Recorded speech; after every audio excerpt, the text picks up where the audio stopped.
One local principal is going to be federal hockey's new superintendent. Some Athens residents test the city ordinance by smoking weed outside the courthouse. And in sports, we'll take a look at Ohio men's basketball's new recruits. Newswatch starts right now.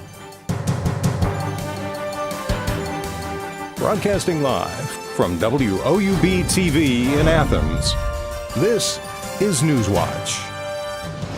Good evening, I'm Ben Schwartz. Thank you for joining us. Athens High School Principal David Hanning will be leaving the Bulldogs to become Federal Hockey School District Superintendent.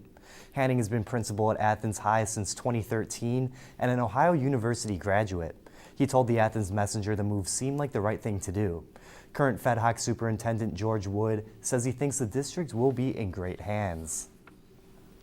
A Cleveland school district is replacing its logo to stop using Native American imagery. Fairview Park City Schools sports teams are known as the Warriors. Cleveland.com reports the schools will now use an image of a caped fighter with a helmet and shield. Right now, the logo shows the letter F and an arrowhead spear with a feather. Before the current logo, the district used a depiction of a Native American as a mascot.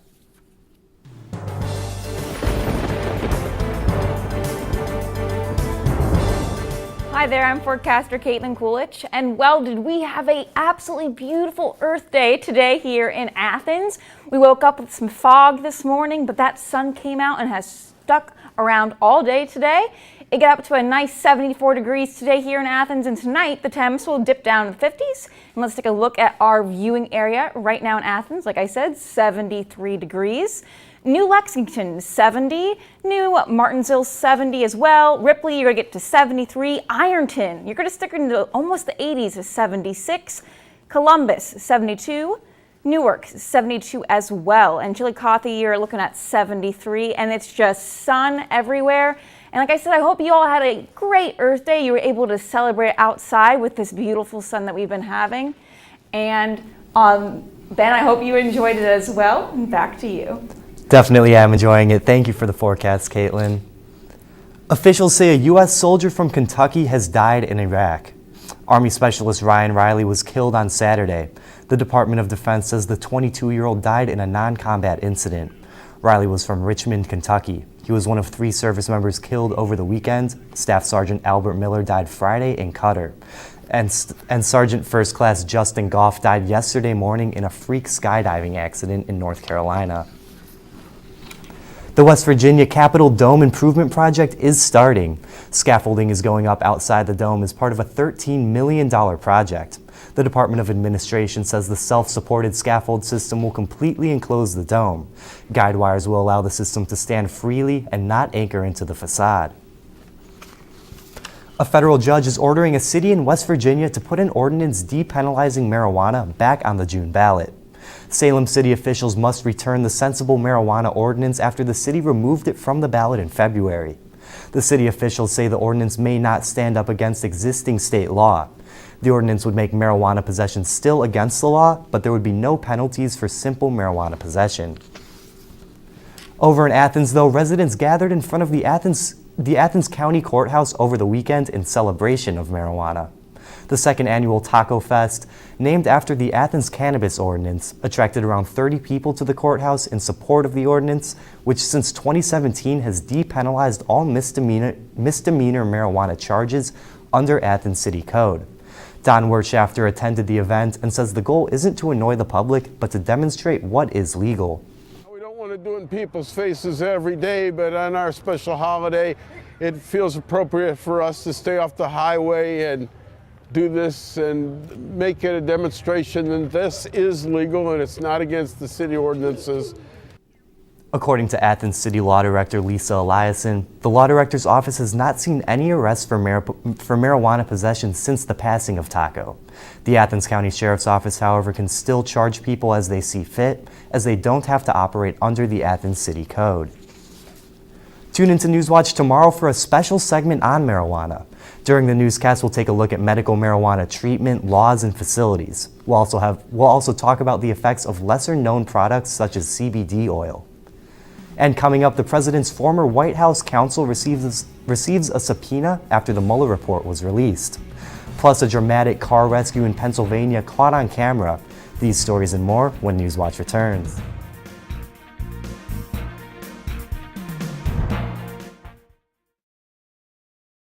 WOUB is member-supported public television. Your contribution keeps WOUB available in your community.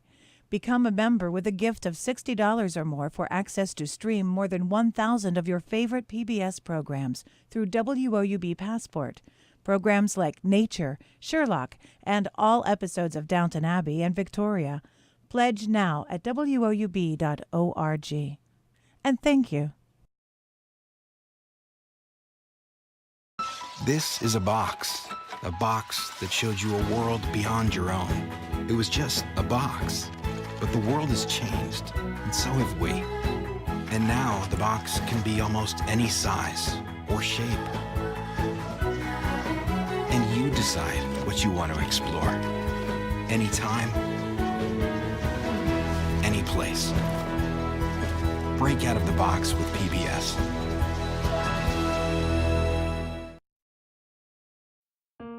PBS had a special on Pearl Harbor, and once Landon started watching the show about the Arizona, he completely became fascinated. That's Donald Stratton, and that's me. And then his Christmas wish this year was to meet Donald Stratton, one of the survivors from the Arizona. So good to see you, buddy. Everything that Landon has learned from PBS, it's immeasurable. This is for you. Thank you, big guy. He is living proof of the effect that PBS has had on his life. I loved Ken Burns' series on the Civil War. It was deeply impacting. I love history. To have those stories told through these letters, through stories of love and loss, it rewrote the book on how to tell a story. When television was invented, there were a lot of people who had dreams about what it could do. I think PBS still aspires for and often succeeds at reaching the highest ideals of what television could be.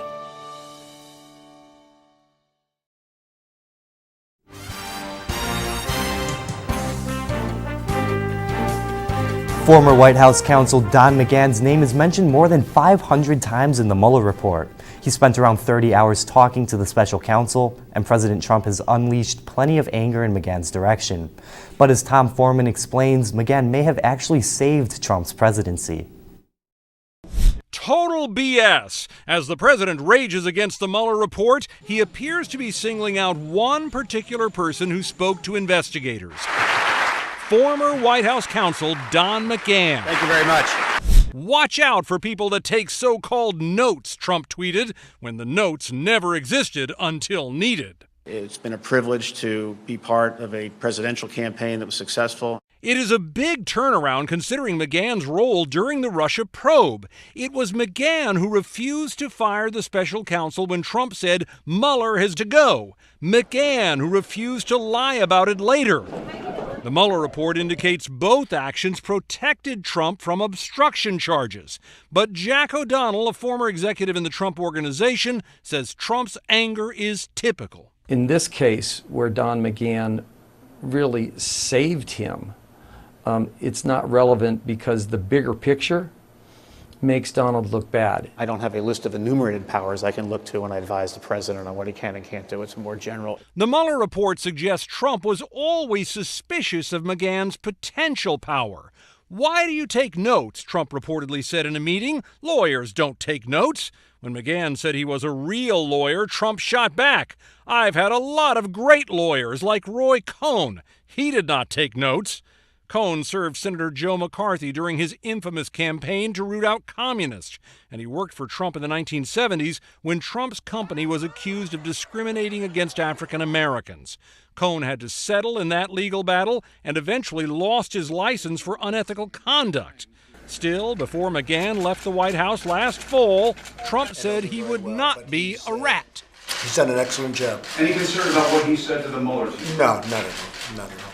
Perhaps the president had reason to think that. After all, when he was trying to get his casinos up and running years ago, battling politicians, regulators, and more, who helped manage every detail, no matter how small?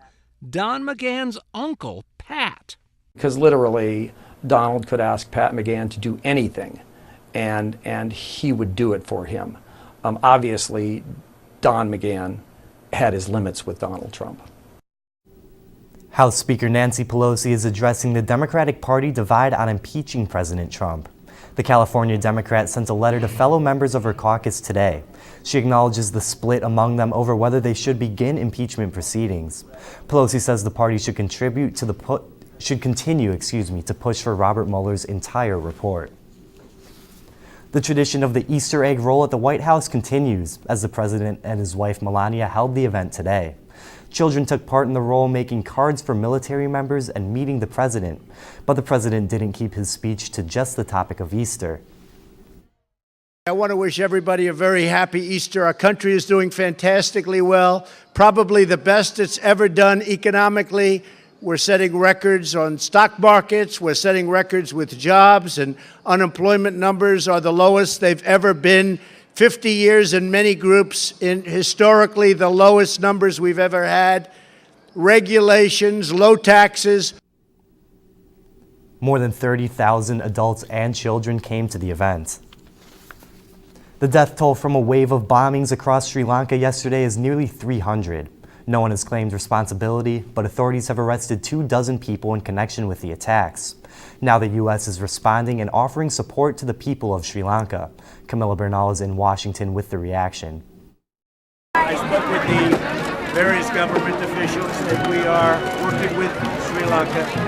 But that's a terrible thing. Washington on Monday reacting to a series of attacks that ripped through churches and hotels on Easter Sunday in Sri Lanka. What was supposed to be a joyful Easter Sunday was marred by a horrific wave of Islamic radical terror, bloodshed. Secretary of State Mike Pompeo confirming that radical Islam remains a threat, and the FBI saying it is assisting in the investigation. Sadly, this evil exists in the world. Both Pompeo and President Donald Trump speaking to Sri Lanka's Prime Minister, the president pledging support to Sri Lanka in bringing the perpetrators to justice, and the leaders reaffirmed their commitment to the fight against global terrorism.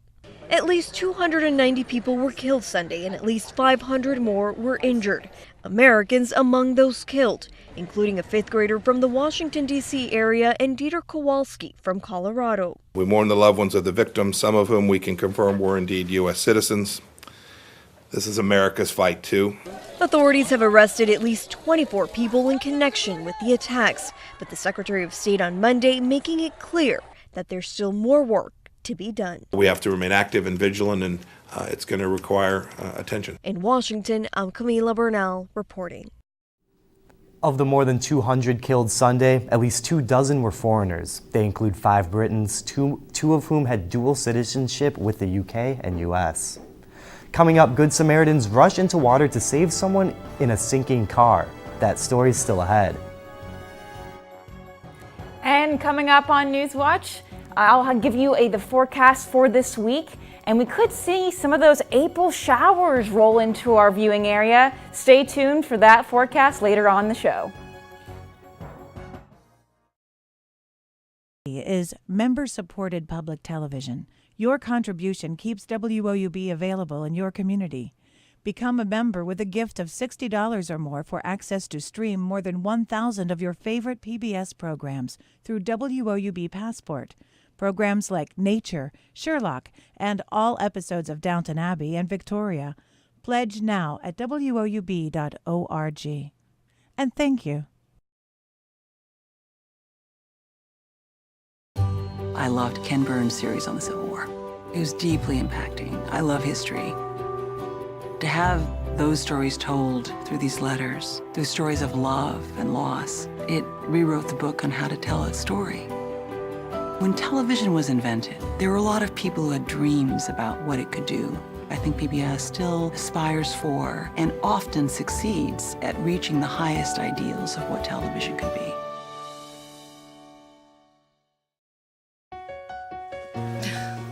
What are you doing? Possibilities. Your day is filled with them. Reach up, energy in the fingertips, collapse. TV, play Downton Abbey. And PBS helps everyone discover theirs.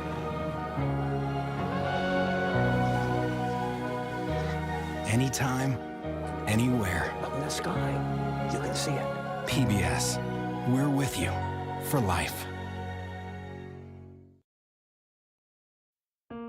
PBS had a special on Pearl Harbor, and once Landon started watching the show about the Arizona, he completely became fascinated. That's Donald Stratton, and that's me. And then his Christmas wish this year was to meet Donald Stratton, one of the survivors from the Arizona. So good to see you, buddy. Everything that Landon has learned from PBS, it's immeasurable. This is for you. Thank you, big guy. He is living proof of the effect that PBS has had on his life. Good Samaritans had no time to spare after they say a woman intentionally drove her car into a Philadelphia river on Sunday. The vehicle was going fast with the woman still trapped inside. As Christina Leto reports, they managed to pull her out just in time. I didn't think it would be such a struggle, really. Didn't seem like it was far, and I was able to swim there easily, but then I couldn't open the doors. Dramatic images of Joseph Wenzel and 2 other Good Samaritans trying to rescue a panicked woman trapped inside this sinking vehicle in the Schuylkill River. I didn't want to open the front door because it was already going underwater. I yelled for the woman to climb to the back. I tried to open the back, but everything was locked and it wouldn't come undone. I banged on the windows with my hands but couldn't break it. Another man was coming over. He was swimming over to help as well, and he goes to the front and he was yelling for her to climb to the back. And a third man jumped in with a tire iron. Here, come on! I was able to hoist him up onto the back of the car, and he was able to bang the glass out of the back of the car. Relief on the river shoreline as the driver, who witnesses say deliberately drove her car into the water, is hauled out of the vehicle and brought to safety by a dragon boat passing by. Literally, as soon as she got out, the car went under. Wenzel says he was on Kelly Drive when he saw the sinking vehicle and the growing crowd. She was terrified, she was scared, she was crying. It's not immediately clear what prompted the incident. The police department's dive team made several attempts to locate the vehicle, but called the search at sunset. As for Wenzel, he happened to be at the right place at the right time. I just think it's what anyone would do. The woman was taken to the hospital for observation after her rescue. Police have not said if she drove into the river intentionally or not.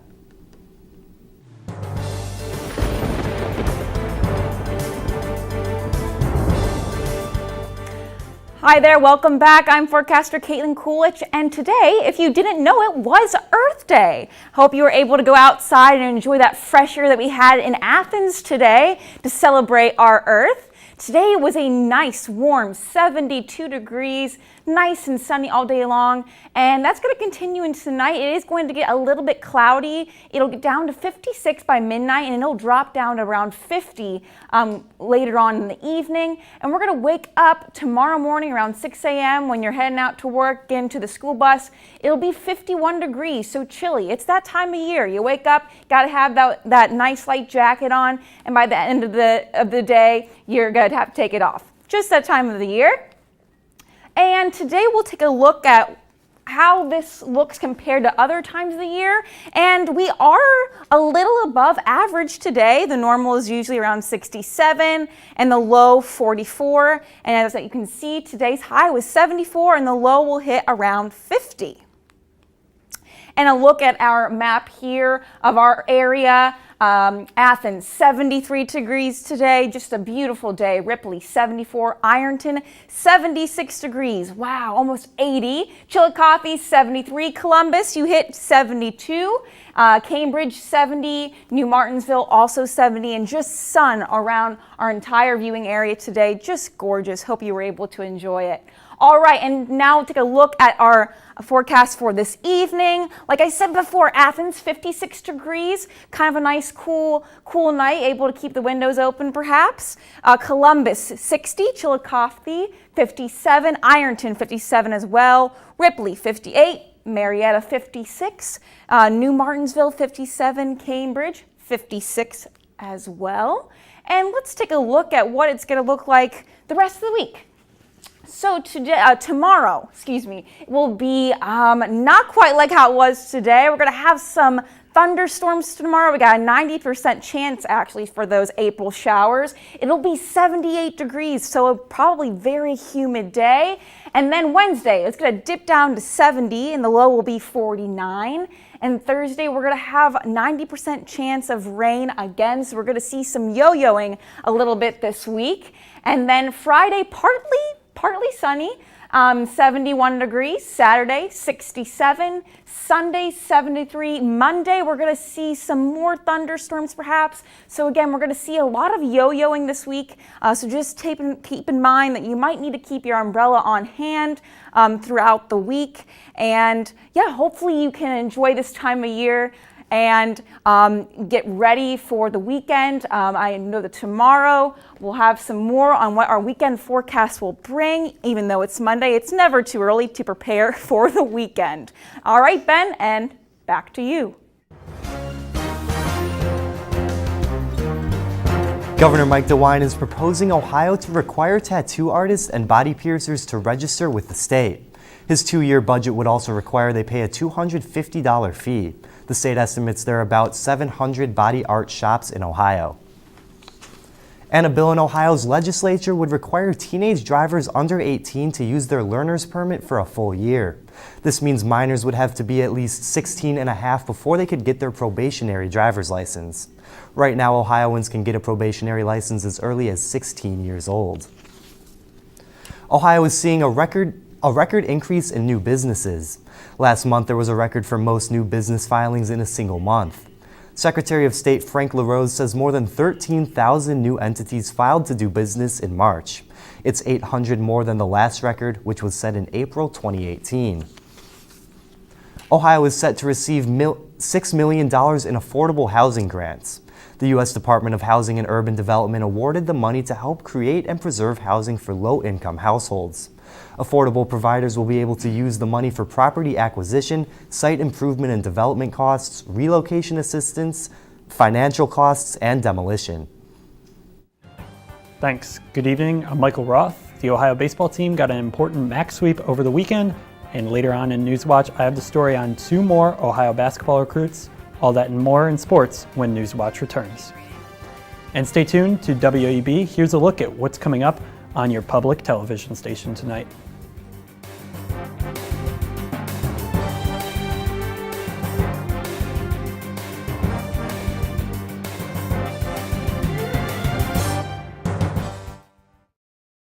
Is a box that showed you a world beyond your own.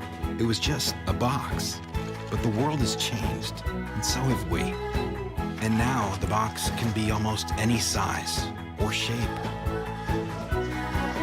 And you decide what you want to explore. Anytime, any place. Break out of the box with PBS.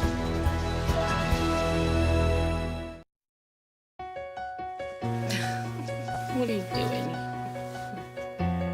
Possibilities. Your day is filled with them. Reach up, energy in the fingertips, collapse. TV, play Downton Abbey. And PBS helps everyone discover theirs.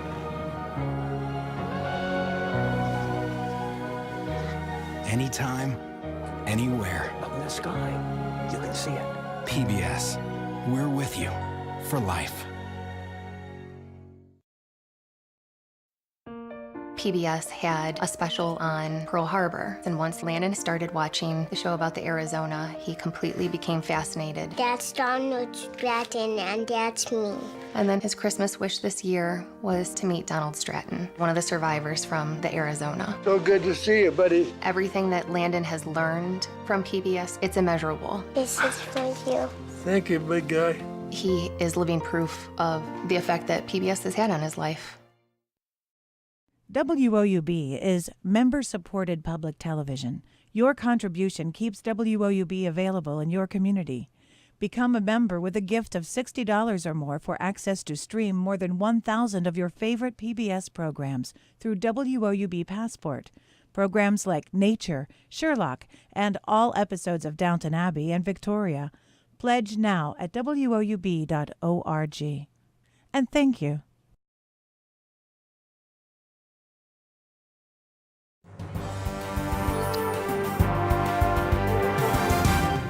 Welcome back. I'm Michael Roth. An Ohio wrestling coach that's being accused of ignoring hazing pleads not guilty. Franklin police say Bart Friedenberg turned himself in last week but was released after making his initial court appearance. Police say a 14-year-old boy was assaulted during the hazing last summer. They say it involved a member of the Ohio All-Stars wrestling team, which includes wrestlers from Ohio, Indiana, and Pennsylvania who range from 5th grade to high school. The Ohio men's basketball team has added a new assistant coach. Kyle Barlow is now the second assistant Jeff Bowles has added to his coaching staff. Ohio head coach Jeff Bowles has been making big-time splashes and is serving as the director of basketball operations for 3 years and an assistant coach for the last 2. Before Toledo, Barlow was a graduate manager at the University of Michigan. Barlow played for Concordia from 2006 to 2010 and received a bachelor's degree in physical education and then graduated from the University of Michigan in 2014. Coach Bowles has been busy adding guys to his coaching staff and his roster. I have more on 2 guys who will be on the team next winter, Ben Roderick and Marvin Price. Ohio head coach Jeff Bowles has been making big-time splashes in his first spring on the recruiting trail in Athens. Bowles has signed 2 top 250 nationally ranked players in his short time in Athens, with Powell native Ben Roderick and Baltimore native Marvin Price signing with the Bobcats. Roderick waited to sign until the spring after an injury during his junior season cost him his senior year of summer basketball. I mean, committing was a great feeling. I just feel like a huge wave just lifted off my chest, and I just found a really good fit, and I just can't wait to get down to OU. Roderick averaged over 27 points per game in his senior season for Olentangy Liberty and led his team to their first state Final Four appearance. Roderick is also the first Liberty basketball player to sign with a Division I school. He's so versatile around the rim, left hand, right hand. He can shoot it, he can pull up. He's a smooth player, and he's gotten smarter in the last 4 years too. And OU's got a steal in my mind. I can go score if I want to, but I mean, my guys are more than capable of scoring as well, and it's not just about me, it's about this team, and I wouldn't be here if it wasn't for them. Price, meanwhile, was a first-team All-Metro selection who led Patterson High School to a Class 2A state title in Maryland. Price averaged 21 points and 10 rebounds for the Clippers during his senior season, returning after a 1-year stint with National Power Huntington Prep during his junior year. Price and Roderick will lead a marquee signing class in Coach Bowles' first year on the recruiting trail in Athens. Thanks to 270 Hoops and Tremaine Watson for the high school footage of Roderick and Price. Now jumping over to the Diamond, the Ohio baseball team got a 3-game sweep of the Eastern Michigan Eagles over the weekend. Ohio took the first game 6-1 behind 8 innings pitched from Edward Crut IV. The Bobcats won Game 2 8-2, led by 3 RBIs from third baseman Trevor Hafner. Ohio then completed the sweep with a 6-3 victory behind a complete game performance from Kenny Ogg. Ohio now sits at 8-7 in MAC play. I'm Michael Roth, and that's it for sports. Back to you, Ben. Thank you, Michael. There's royal family news in the UK, and it's not about the birth of a new royal baby. A report suggests Britain's Prince Harry and his wife, the Duchess of Sussex, could be moving abroad. Britain's Sunday Times reports plans are being drawn up for a move to Africa. The move would come after the birth of their first child. The newspaper reports a decision is not expected until next year. The Duchess, Meghan, is expected to give birth to the couple's first child anytime. Now let's head back to Caitlin for a final look at weather. All right, Ben, thanks. Yes, let's take a look at that 7-day forecast again before we let you go.